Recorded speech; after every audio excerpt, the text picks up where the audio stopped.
and a very warm welcome to all of you. I'm Meha Bhardwaj-Alter and this is Game On. This is where you get the latest from the world of sports, and we've got a very interesting segment on pickleball lined up. But first, let's get you the top story. Now, India received a major blow ahead of the upcoming Champions Trophy, with pace spearhead Jasprit Bumrah being ruled out of the tournament on Tuesday. After a long wait over his fitness status post suffering a back injury in the Border Gavaskar Trophy, it has been now confirmed that the Indian pacer will miss the whole tournament. The 23-year-old pacer, Harshit Rana, he was named as Bumrah's replacement in the final 15-man squad. Bumrah got injured in the final test in Sydney of the Border Gavaskar Trophy, which he was captaining. In fact, on the second day, he got injured, his back, he went for scans, and then he's been out of action since then. He's been undergoing rehab and recovery at the National Cricket Academy in Bengaluru, but he's yet to fully recover from that injury to his lower back and has been ruled out. Now, interestingly, his final scans did not reveal anything severe, according to some reports, but he's not ready yet to return to bowling. There's also no confirmation of when he's likely to be able to get back to bowling. This is the second ICC tournament that Bumrah will miss because of injury, having sat out of the 2022 T20 World Cup in Australia due to a back injury that eventually required a surgery. Now, Bumrah's replacement, Harshit Rana, he made his ODI debut during the ongoing England series. He shared the new ball with Mohammad Shami, and after Phil Salt thrashed him for 26 runs in his third over, he bounced back to pick 3 wickets and transfer the pressure back on England. And that really played a big role in India's win. Now, there have been questions around why Mohammad Siraj was not picked for the England series, and Harshit Rana has been selected ahead of Siraj and the other contenders. Now, Siraj has been India's third most senior bowler after Bumrah and Shami. He was also part of their dominant run in the 2023 World Cup. So why is he not there? There is no Jasprit Bumrah. Mohammad Shami is coming back from an injury, and now you have put Harshit Rana there instead of the experience of Mohammad Siraj. It's a question that a lot of people want an answer to. Now, while announcing the provisional squad for the Champions Trophy and the England series, Rohit Sharma had explained that Siraj's effectiveness, it comes down a little if he was not going to take the new ball. So now Siraj finds himself a part of the non-travelling reserves. Now, in another selection twist, young opener Yashasvi Jaiswal, who till the first ODI against England was being seen as the opener, he came in, he debuted. He was also left out of the final squad, with 33-year-old mystery spinner Varun Chakravarthy being named in his place. Jaiswal, along with Siraj and Shivam Dube, these are the 3 non-travelling reserves. Chakravarthy was a last-minute addition to India's squad for the ongoing ODI series against England. He was handed his debut in the second match in Cuttack. He registered the figures of 1 for 53 in 10 overs on his debut, which included the wicket of Philip Salt.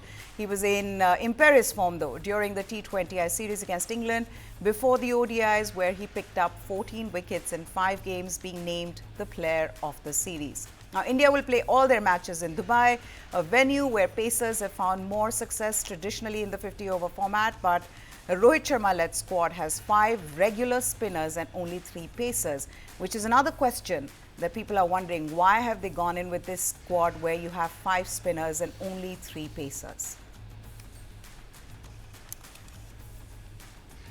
Okay, let's move on to football now. In Champions League, Real Madrid's Jude Bellingham, he struck a last gasp goal to give the Champions League holders a 3-2 victory over Manchester City in an edge-of-your-seat first leg of their knockout phase playoff on Tuesday at the Etihad Stadium.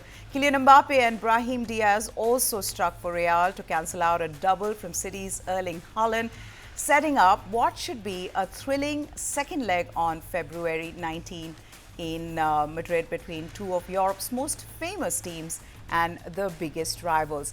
Haaland, he opened the scoring with his first career goal against Real in the 19th minute when Josko Guardiola, he chested the ball down to the 24-year-old Norwegian, who volleyed into the far corner.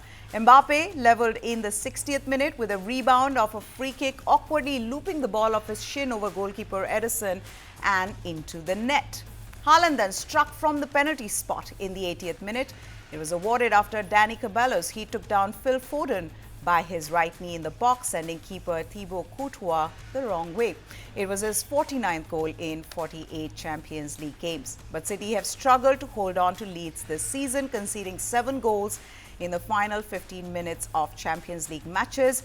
And former City player Diaz, he pounced on a poor clearance by Ederson off Vinicius Jr.'s shot to tap home in the 86th minute. Bellingham scored the winner in the 92nd minute to groans from City fans. Carlo Ancelotti, he was delighted to finally lead Real to their first success at the Etihad Stadium, a victory he thought was deserved due to the chances they created, with Real having 20 shots compared to 11 from City despite falling behind twice. Manchester City boss Pep Guardiola, on the other hand, he had no explanation for yet another late-game collapse that has left their campaign hanging by a thread ahead of the second leg. Guardiola said the responsibility belongs to all of us, not just the players. City won the Champions League in 2023 and 15 times winner Real both have failed to advance automatically to the last 16 as one of the top 8 sides in the new Champions League format, with City finishing 22nd to scrap off into the playoffs. The second leg is next Wednesday, 19th of February in Madrid. No, I don't think we could have put the playoff here. We have to play another match. We have given ourselves a small advantage. We had a really great match. We should be happy with the result. We really had a lot of chances. But the truth is, City played a good match too, and offensively, they created some problems for us. So, we have to prepare well for the second leg and also keep in mind that a match like this reinforces your confidence for the upcoming matches. The result is a trick result because you think that because you have won, you can relax and you think you don't have to come back. But we have to play another match and we have to get ready for it and play it like we just did, but with the same qualities and the same sacrifices that we put into tonight's match. I've been here for many years and we have been an extraordinary team. I said yesterday, we were an incredible machine every 3 days. We were huge competitors in these years.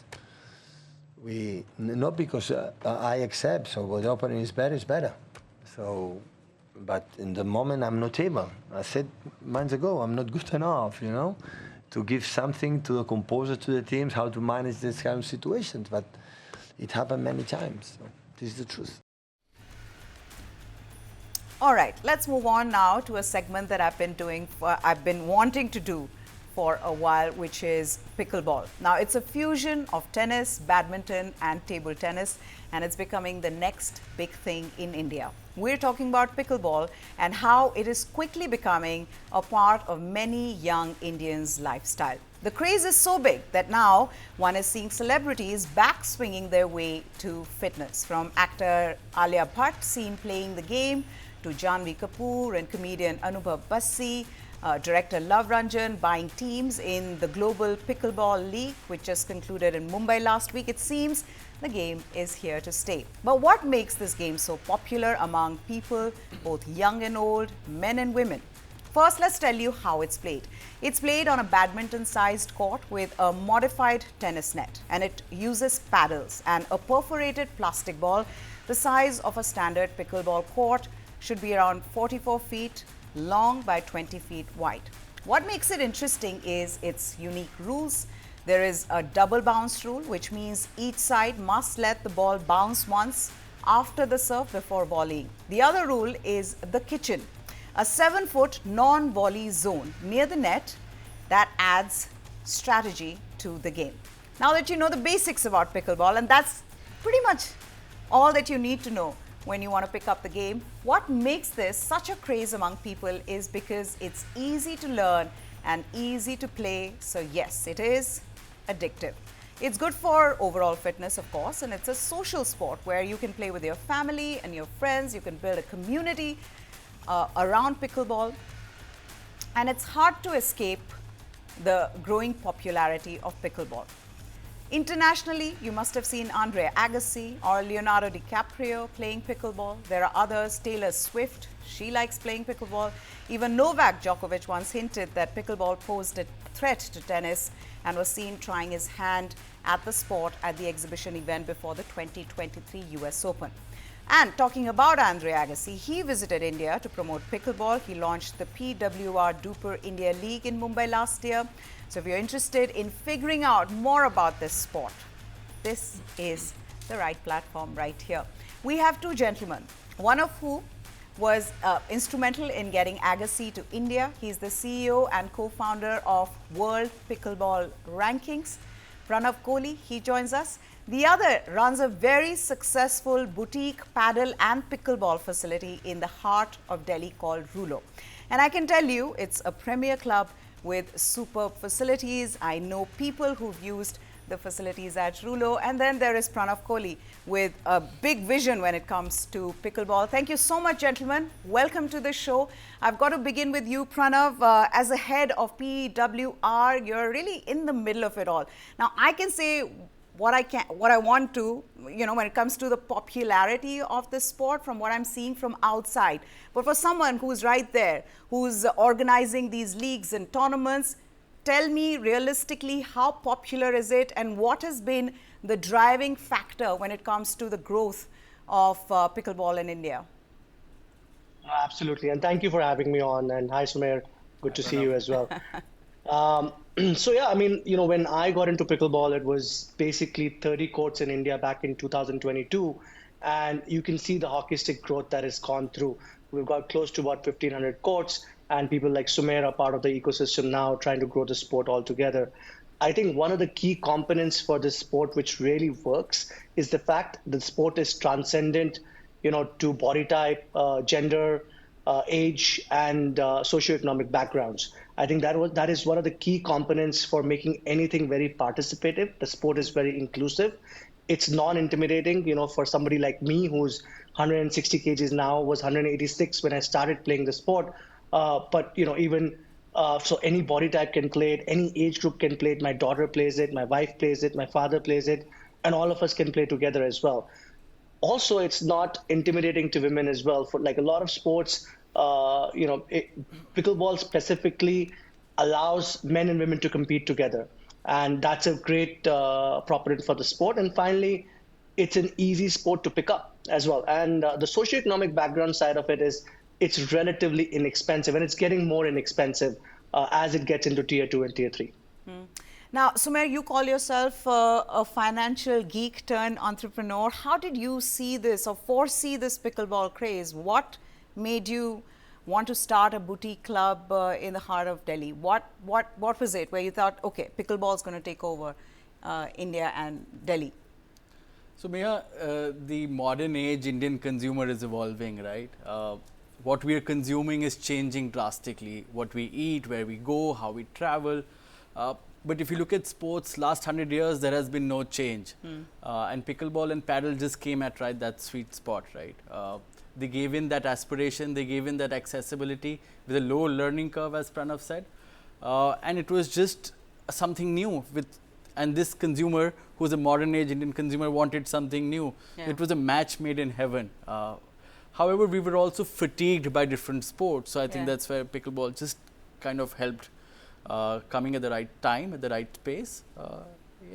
Okay. How do you see, and I'm going to ask both of you this, Pranav, how do you see the popularity of the sport evolving in India in the next, say, 5 to 10 years? Because you both are, you're invested in it. With what you're seeing right now, how do you see that landscape changing, Pranav? Yeah, I mean, look, Indians and Asians as such have an affinity to racket sports. Badminton is one of the most played sports in India. Table tennis is one of the most played sports in China and also in India for that matter. And also badminton, same for China as well. So I believe, barring a few challenges where the paddle prices and the racket prices have to come down. But other than that, I believe that pickleball has the potential to be the most played sport in India. And that's how I see it. And I see the next 5 years, a dramatic growth in the number of courts available, number of people playing, the kind of people playing across India, going into tier 2, tier 3 cities, and institutionals adopting it, condominiums and societies adopting it, as well as widespread adoption across different playing communities. So in my opinion, and this is why we're fully vested into the sport, I believe pickleball is going to be the most played sport in India. That's a huge statement that this is going to be the most played sport in India. And when you say that anyone can play it, it's easy to learn, you don't require to be very athletic for it. You say you play pickleball. I know, Sumer, do you play pickleball as well? Yeah, absolutely. Okay, so Sumer plays pickleball. I want to ask you though, at your facility, what's the kind of people that you see coming in to play pickleball? Who's more enthusiastic in terms of, if you say, I mean, Pranav says everybody plays pickleball, but what is the trend that you see at your club? What we see is usually 40-year-old and above are very excited to play pickleball. Why? They've played some racket sport in the past, and either the group has, they've shifted, or the group does not play, and they've wanted that community, right? So what I've really seen is that someone who's really looking for that community and the social angle comes and plays pickleball. The good part is we've seen 65-year-olds and come, right? Why? They've had some knee surgery before, they can't play squash or tennis. Pickleball just fits right there. Yeah. So it's a different diversified group of people, as Pranav said. But we see that 30 year and above is the age group that really wants to play pickleball. Which is the other thing. I'm wondering what's the number of people who are coming in a day to play here, because I have heard that when you book, or when you try to book pickleball courts in Delhi, most of the times there's a long waiting period. So obviously there is a crowd out there and not enough facilities. I want to ask you, how many people are you getting approximately in a day who want to come and play pickleball? So we get roughly 2,000 people a week to play pickleball. I do not see that all the courts are fully booked. I still feel there's a lot that the ecosystem has to do for the entire industry to move forward. There's a craze, everyone has tried it, yes. People want to try it, yes. Enough facilities or no, questionable. Okay. Okay, which then brings me to the next question. In terms of organizing tournaments now, I mean, you're looking at Sumer, who runs a successful facility, but he's saying, well, the craze is okay, but, the growth is still slow. And I think that's a challenge, especially when it comes to the kind of vision you have, Pranav, for this sport. Grassroots. I mean, you want to grow any sport in a country, you need to get kids involved. Absolutely. You need the next generation. You need to make pickleball and paddle courts in schools across the country. What do you think of that? Absolutely. No, and I think, one of our missions at PWR and also our infrastructure business, Pickleball United, is actually to create 1 million players across, talking about primarily grassroots players as well. There are key challenges around that, obviously, that, right now, currently the cheapest racket in the market is $999. And if you compare that with, let's say, a badminton racket, which is 200 rupees. So it's a little bit more expensive, but, that's coming down.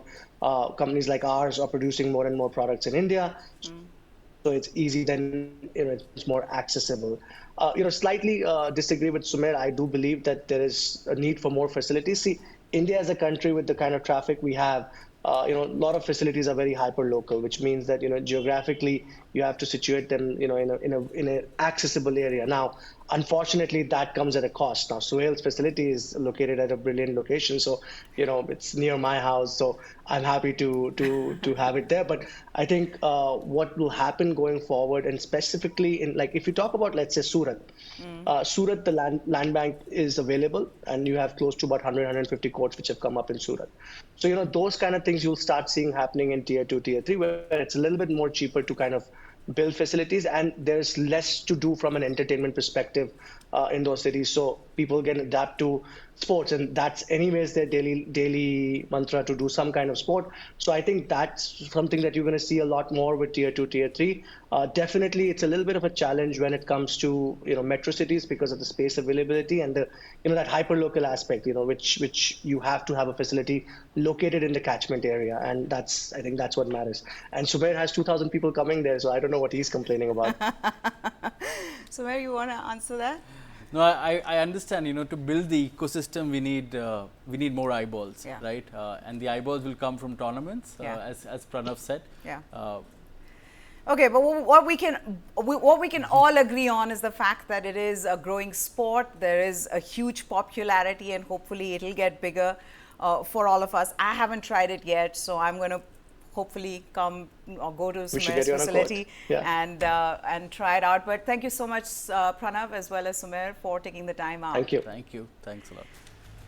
Well, that's it then on this edition of Game On. If you have any facility around you for pickleball, go and try it out. Maybe you'd get hooked on just like a lot of others are getting hooked on to this sport. With that, we say goodbye. Thanks for watching.